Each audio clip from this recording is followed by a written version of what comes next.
อยู่เตียงอยู่ตรงนั้นพี่เอาก่อนอยู่เตียงแป๊บกูจะตัก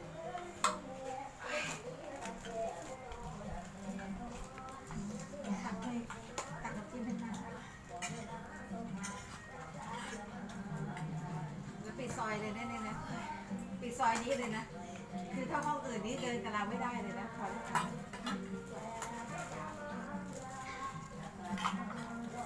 ปกติก็จะกระโดดเต็มเข้าบุกเข้าไปเหรอค่ะ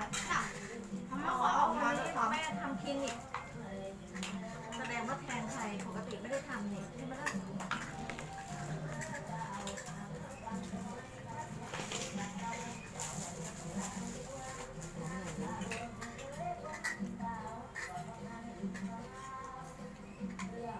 ไม่เข้าหรอมั้งดีนะไม่เข้าไม่อยากเข้าดีอ่ะอุ้ยแค่รูดออกมาจากไหนมันต้องเอาค้อนทุบไม่ต้องใช้ค้อนใช้ช้อนนี่แหละไม่อยากไม่ได้มันมักง่ายมักง่ายไม่อะไรอ่ะเนี่ยด้านบนหลังมันถึงค้อนโอ้ยค้อนมีตัวข้องไม่รู้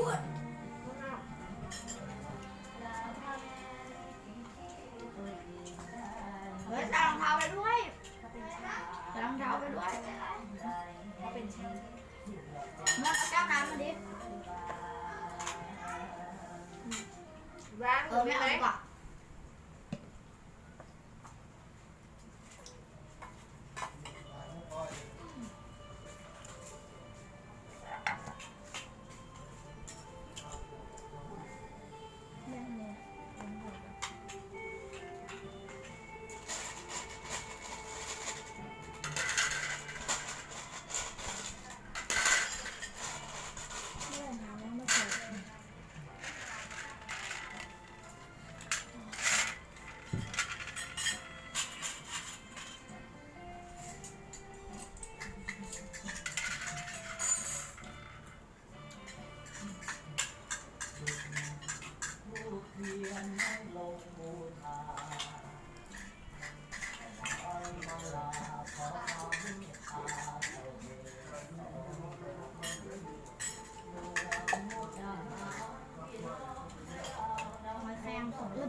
ต้มแล้วใช่ไหมผัดแล้วบอกแล้วทำเลยทำเรียบร้อย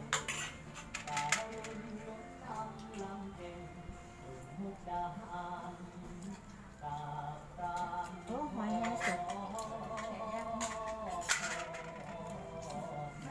อาเลย หอยแห้งสดให้เราไปทำไม่ได้เอาเยอะเลยเยอะไม่ดีเอาข้าวแล้วจัดไม่อ้าวแล้วก็ตะวันของขึ้นฮะ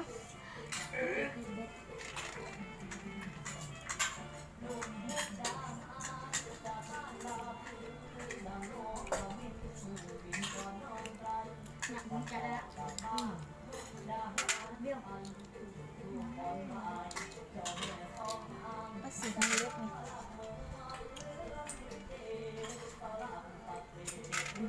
มองเองเลยแต่นิดเดียวก็เปิดแล้วพอเล็บมันยาวไม่ตัดเล็บดูเลยทำไว้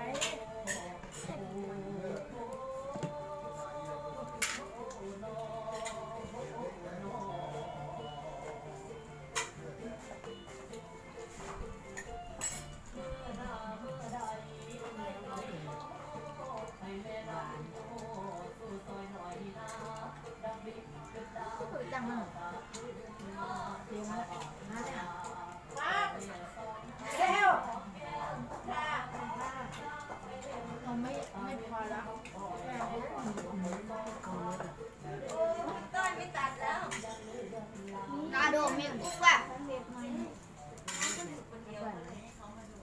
ก็กิน โอ้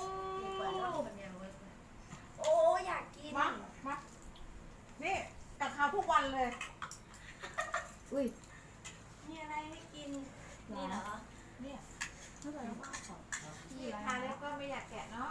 เดี๋ยวพรุ่งนี้จะเกิดกาแฟดูดิเอากาแฟทุกวันเอาเลยเอากาแฟทุกวันมาได้แล้ว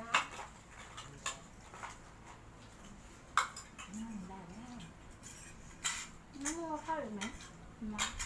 หมดแล้วไหม ข้าวมุกทุงเนี่ยเต็มเลยเอาถุงมาแกะใส่เปลือก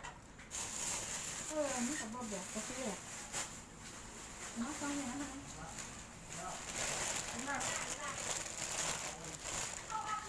เด็กคนไหนบางเสียงว่า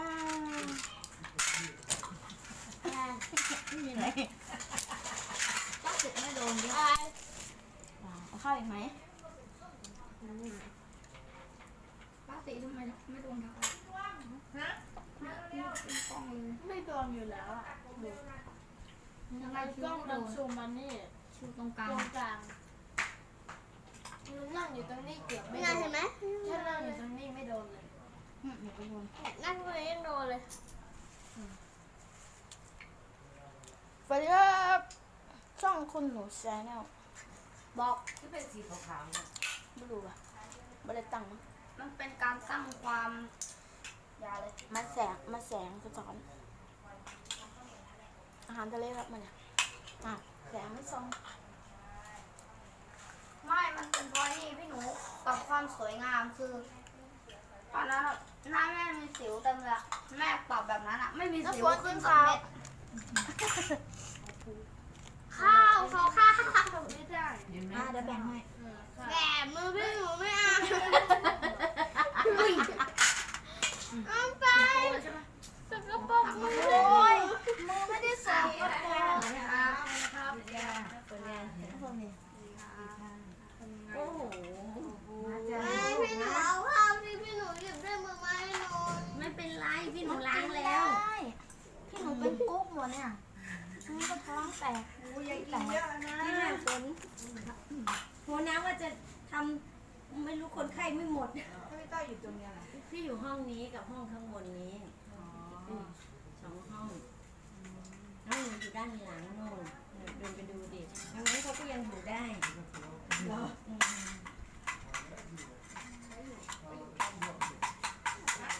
มันไม่ได้ ร้อยแล้วนะเนี่ย ทุกอีกครั้งก็ไม่ได้ได้สิ ขอเลี้ยงเป๊ปซี่ด้วยเหรอวันนี้เอาอีกไหมไปซื้อให้ ขอด้วยไม่ต้องกินหรอกไม่กินเจ็บท้อง เจ็บท้องใช่ วันนี้เจอ อ๋อเหรอแล้วเมียเขาล่ะ ไข่ เมียเป็นไข้จะเคยขอเป็นเมียจะเคยขอเป็นเมียหน่อย พูดถึงงานจัดได้ละ เอานึกว่าเขาสิว่าเอานุ้งนึกว่าเอาเขา เราเลือกได้ เราเลือก ทำโอเหรอ ทำโปรที่ไหนละหมอตรวจคนไข้พิเศษก็เลยต้อง ที่นี่ฝน ข้าวหลาม เดี๋ยวทั้งหมด อุ่นมา ข้าวหลามเหรอ ข้าวหลามก็แกใส่ ถ้าจะแกะย่างแล้วก็สร้างมันโอ้ย่างเลยลองแกะดู มันสูงกว่านี่ไม่แก่แบบ จะแกะ เอาไว้มัดก็ได้ เดี๋ยวไม่ได้ต้องเป็น ล้างมือก่อน กินเลยโมล้างแล้วนะ ล้างมือก่อนกินอีก หนูหัวจุ่มส้มตำฮะ แซ่บไหม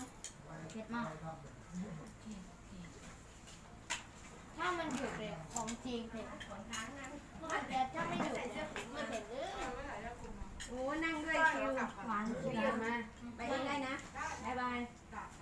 ถ้าชอบก็ แล้วก็พาถึง โม ที่ เหยียบ ไหน มาให้แม่นั่งด้วย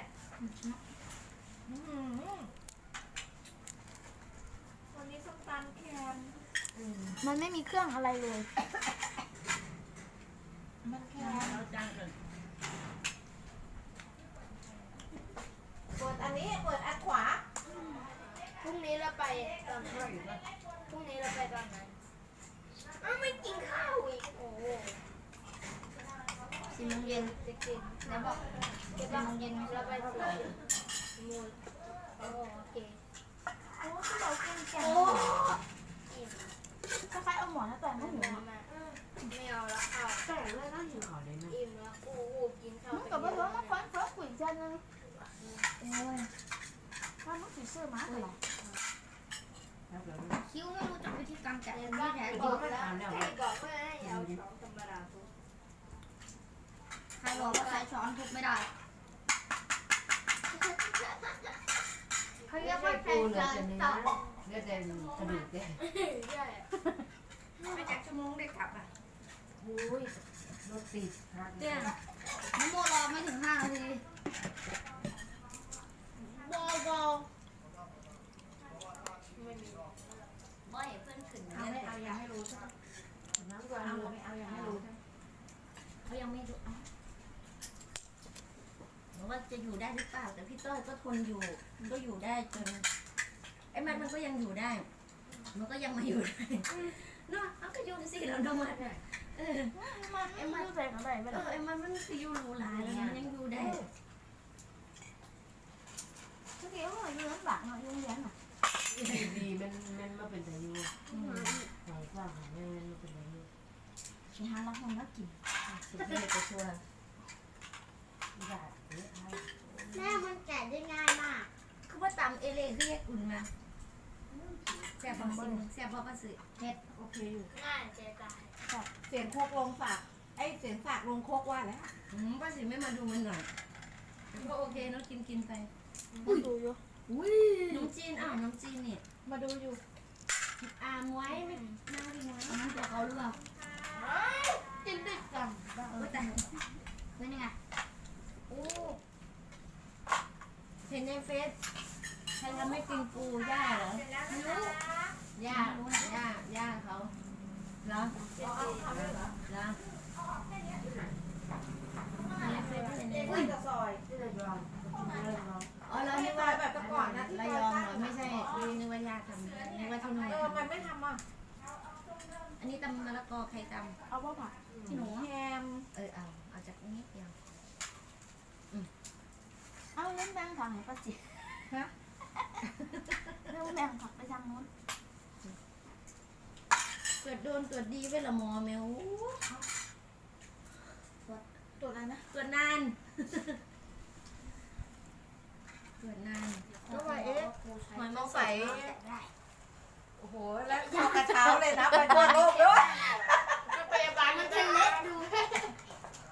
พอกระเช้าเลยนะไปทั่วโลกเลยนะจะบอกเข้าเลย แม่เอาไปชาร์จแค่ฟันทำแบบนี้ได้แดดีด้านมือมันได้ไหมแม่อย่าลืมนะแม่ต้องทำนมให้นกกินก่อนไม่อยากเอาใบตำกุ้งสดใช่ไหมอยากได้บวกแล้ว เลือกแบบ ผู้ใดต่างกลุ่ม หนึ่งจนทุบจนได้แห่งเลย ไม่ออกแล้วคอมเมนต์ กุ้งเกินแกงหมด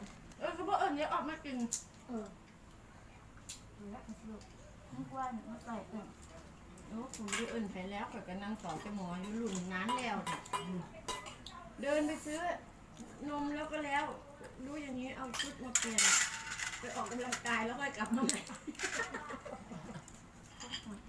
นี่เราชุดนอนไปแล้วชุดหนึ่งแล้วเนี่ย นะ เอาแม่ไปตัดพ่อ ไม